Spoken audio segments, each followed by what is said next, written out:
In this edition of I Escape, a gang of murderers gets loose on the streets of Miami.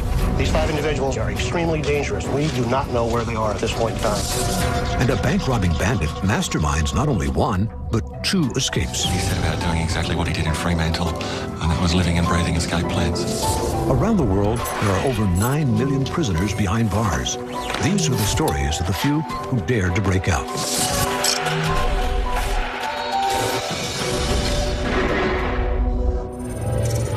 Florida, 1994, 75 miles northwest of Miami, is the Glades Correctional Institution.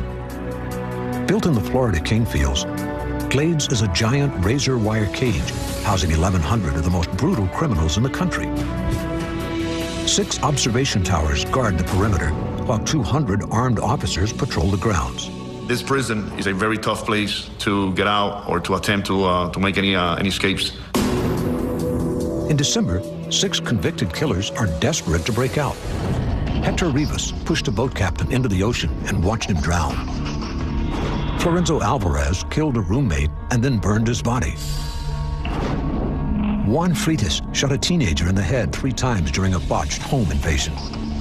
All of the 6 had either used automatic weapons, silencers, and machine guns to kill their victims. Armando Yanco used a machine gun to kill 2 fellow drug dealers ripping off 4,000 pounds of marijuana. Jesus Martinez gunned down a restaurant patron who chased him after an armed holdup. And Felix Carbonell murdered a man during a burglary. A lot of them were in prison in Cuba. I know one of them told prison officials that he had been in prison for 20 years in Cuba before he came over to the United States. The gang's leader, Hector Rivas, knows that there is no way through the deadly razor wire. It'll slice through sinew and muscle like a hot knife through butter. He calculates their best chance is to go under the razor wire. And the timing is the key. They used the Christmas time area where they had singing and they had some activities at the chapel, at the church, inside the prison to plan their escape and to effectuate their escape. For weeks, Rivas and his gang of killers steal items from around the prison. Spoons, clean clothes, a long piece of rope, and they start going to church. The escapees were saying that they were attending church in the chapel. The chapel is just yards from the perimeter fence. In reality, they were going underneath the chapel, changing clothes and digging for periods of time. With the sound of the Christmas choir practicing above obscuring their noise, the gang begins to tunnel toward the perimeter fence. Freedom is just 25 feet away. But as they began to dig, they learned that the prison security is being upgraded. They had to hurry their digging so that they didn't have to dig another 20 or 30 feet and cross underneath a brand new fence that they were just about to put in. As the gang digs, they need to make sure they are not buried alive. It was real soft mud, but they could make a very hard wall and floor and ceiling to it, so it really didn't need a lot of wood or other engineering type stuff to make it safe for them to travel through. However, the mud is a dead giveaway if a guard spots their dirty clothes. They would come back out of the tunnel and put on fresh clothes and go back into the general population of the prison. On January 2nd, after 3 weeks of digging, the Florida 6 make their move. The escape occurred just after New Year's Eve. That was their chance. They had to do it while all the inmates were moving into this one particular area of the prison. The escapees were seen escaping, coming out of the tunnel by one of the corrections officers in a tower. That corrections officer fired either once or twice, but was unable to disable any of the escapees. Now running free, their cunning escape plan takes a brutal twist. They just made their way out. They went to several hundred yards to an awaiting vehicle where they proceeded to beat up one of the escapees, Felix Carbonell. They beat Carbonell so badly he can't walk. He was actually used as a guinea pig to slow the pursuing officers down so that the rest of them could get away. The plan works as Carbonell waits helplessly for recapture. The other 5 race through the cane fields to a waiting car. A desperate gang of murderers is now loose on the streets of Miami. Miami, Florida, 1995. At the Glades prison, 75 miles north of Miami, 6 convicted murderers have just escaped by digging a 25-foot tunnel from the prison chapel. We recaptured one inmate approximately 1/4 of a mile away from the institution. So right now we are believing that there are 5 inmates currently at large in the South Florida area. There was a massive manhunt around the prison. Prison officials, officers, K-9 officers, members of the Palm Beach County Sheriff's Office, and the city of Belle Glade all participated in trying to locate the fugitives.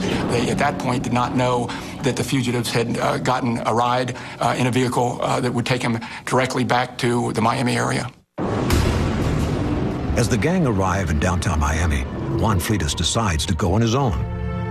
Juan Fleitas made a phone call to a subject in Miami that said that he would help the escape. So he wanted to depart to try and beat the odds and leave the other group. The smaller the group, the less likely they are to be arrested. Martinez, Rivas, Alvarez, and Yunko are dropped off on the outskirts of the city. The remaining 4 escapees were taken to a squatters camp, an encampment west of town. It was very rural, very wooded area with small little camps, and they decided to remain there in the camp for a few days until the heat was off them. We do not know where they are at this point in time. That is why we are absolutely desperate for help. As all of you know, these 5 individuals were convicted of first-degree murder. They are extremely dangerous. Fearing a potential bloodbath, authorities place a $10,000 bounty on each escapee's head. 2 of them stayed at the camp. 2 of them got antsy and went into town. They were getting bored out at the camp and wanted some excitement. Rivas and Martinez arrive in their old neighborhood of Little Havana. Meanwhile, the $10,000 reward pays off for the police. 2 homeless individuals went to a highway patrol station in Miami and told the officers there that they believed 2 of the escapees were living in the squatters camp. More than 100 federal and state agents, along with local police, surround the camp. Armando Junco actually attacked a task force member and attempted to secure the gun away from the officer, where the fight ensued and he was shot and killed. Florenzo Alvarez gives up and begins his journey back to life in prison. That's it. The next day, Jesus Martinez is spotted in Little Havana. We were in a marked police vehicle in the intersection of Southwest 8th Avenue and 6th Street in the Little Havana neighborhood. And we observed a suspect which became known to us as Jesus Martinez. He had no identification. We continued to ask him for his name, kept giving us the runaround. Subject had 2 tattoos. And that's when we started asking for more additional information on the radio while still being cautious because the individual was in jail for murder. As Martinez insists he's not the man they're looking for, Officer Elion becomes more suspicious. That moment, yes, we did handcuff him, put him in the back seat. The police car took him to the station where he still denied who he was. We were able to take him up to get his fingerprints matched, along with the fingerprint card for Jesus Martinez who escaped from prison. And it was matched, and he finally admitted to us, all right, you got me, I had to try. The next morning, Hector Rivas is also captured in Little Havana, leaving only Juan Fleitas still at large. Fleitas eluded his capture for over 2.5 years until he committed a home invasion robbery in Merida, Mexico, and he was captured by the Mexican police. We knew we had our man. Despite attempts to extradite him back to Florida, Fleitas remains behind bars in Mexico. We desperately want to close this investigation, and it won't be closed until Juan Fleitas is released from the Mexican prison and brought back to the state of Florida, where we can put him back into a prison here in Florida. The rest of the gang received between 3 and 15 years on top of their original life sentences. Coming up next, a prison escapee crisscrosses the country doing what he does best, robbing banks. Fremantle, Western Australia, 1989. Fremantle Prison, built from solid limestone in 1849, was host to over 10,000 transported convicts during the 19th century. Little has changed since colonial times. It now serves as the state's top maximum security unit. Locked inside is a career criminal convicted of stealing $110,000 from a bank in an armed holdup. 27-year-old Brendan Abbott. Sentence, 12 years. Now in Fremantle Prison for the 3rd time, Abbott received an extra 6 years on his sentence for being a ringleader in a 2-day prison riot. But he was planning a quicker exit. Someone's offered him a brand new hacksaw blade and asked him if he had any use for it, and he, of course, had said yes. Abbott hatches an escape plot with 2 fellow prisoners, William Monahan and Aaron Reynolds. Day after day, Monahan and Reynolds use the hacksaw blade on the bars in a prison workshop, while Abbott distracts the guards. he would keep the officers occupied talking about various things while people were working for him in the store. Abbott also discovered that tucked away in the back of the tailor shop was some navy blue overall material, and he's casually asked his supervisor if he could show him how to make a set of overalls. Coincidentally, blue overalls was what the Metropolitan Security Unit, who patrolled the prison, also wore. On November 24th, 1989, the bars are finally cut through. The gang must move immediately. They quickly put on their homemade overalls, climb out of the window, and onto the prison roof. They are now in full view of armed guards in the towers. The officer on the number 4 gun tower, he actually did see them. He's seen them running, but with the uniforms on. He thought it was the MSU doing some training. But to make it to freedom, the men must make a series of 9-foot jumps. William Monaghan unfortunately failed to make one of the jumps and went down between 2 buildings and was found in considerable pain by some prison officers a short while later. Abbott and Reynolds climb over the final barbed wire fence to the last roof. And then jumped from that roof to freedom, and then ran down to the main street of Fremantle and jumped on a bus. All their colleagues back in the tailor shop had kept working as though nothing had happened, and it was a good 40 minutes to 50 minutes before the escape was actually discovered. On the run, Abbott starts taking photographs of their travels. They had no idea the police would find the roll of film and it would make its way into the newspaper, and Abbott would end up being branded the postcard bandit. After splitting the proceeds from several new robberies, the escapees go their separate ways. Reynolds returns to Perth and is arrested almost immediately. The postcard bandit, now a lone gun, keeps on moving. In a nutshell, he enjoyed it. And it was done to precision.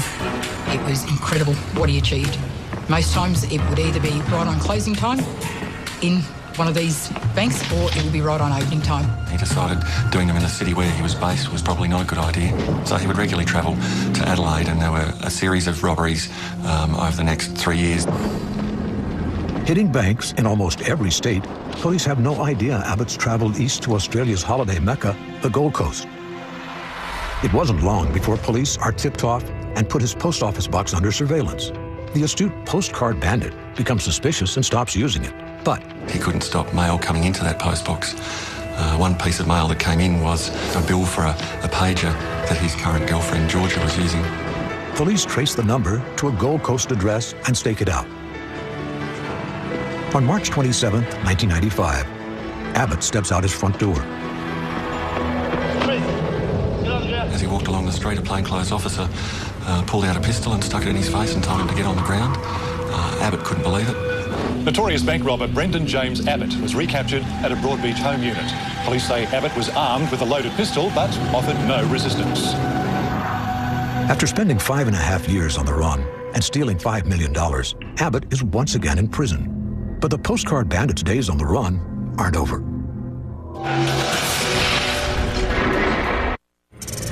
Queensland, Australia. After almost 6 years on the run, Brendan Abbott, a.k.a. the postcard bandit, has been arrested by Gold Coast police. The Queensland authorities immediately put Abbott into solitary confinement because they believed him to be an extreme escape risk. Given a 20-year sentence, Abbott is sent to the Sir David Longland Correctional Centre, Queensland's toughest maximum security prison, nicknamed the Killing Fields. He set about doing exactly what he did in Fremantle, and that was living and breathing escape plans. Calculating that a mass breakthrough will confuse authorities and give him the best chance of escape, Abbott recruits Jason Nixon, Andrew Jeffrey, Oliver Alensick, and Peter Sterling, 3 convicted killers and a rapist.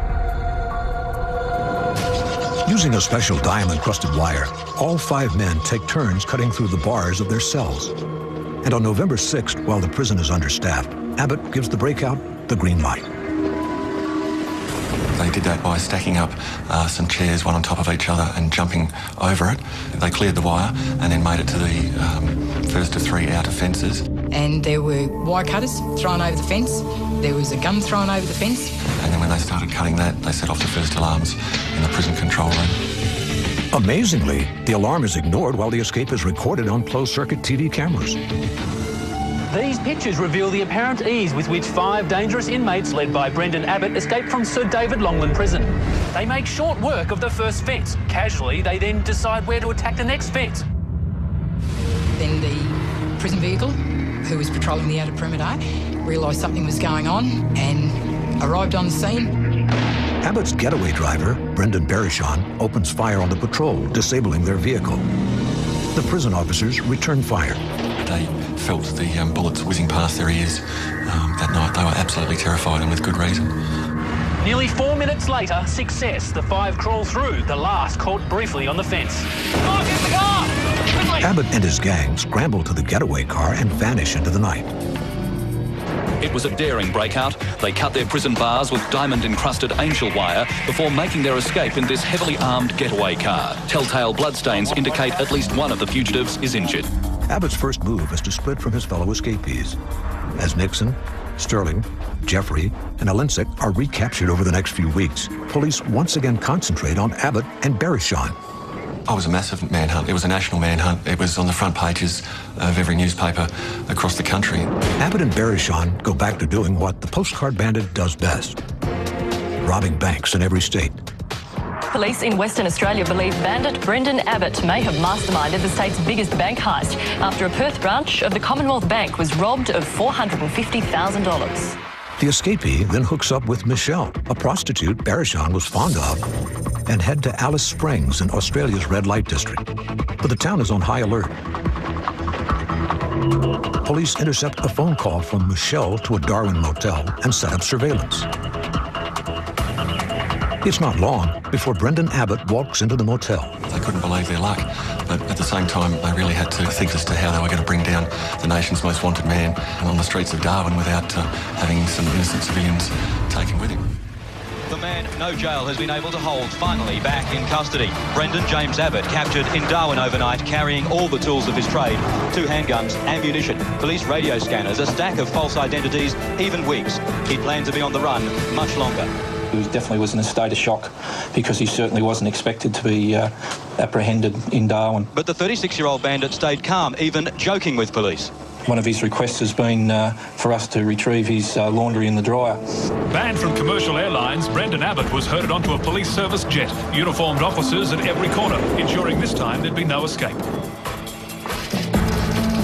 Brendan Berishon, tracked from an address in Abbott's wallet, was quickly apprehended. For the escape, the postcard bandit was given an extra 39 years on his sentence. As Abbott began the final leg of his journey back to jail, some were already saying a third escape won't be far from his mind. Ruthless robber or lovable rogue? Unless he escapes again, Australia's most colourful criminal will be inside a cell for the rest of his life.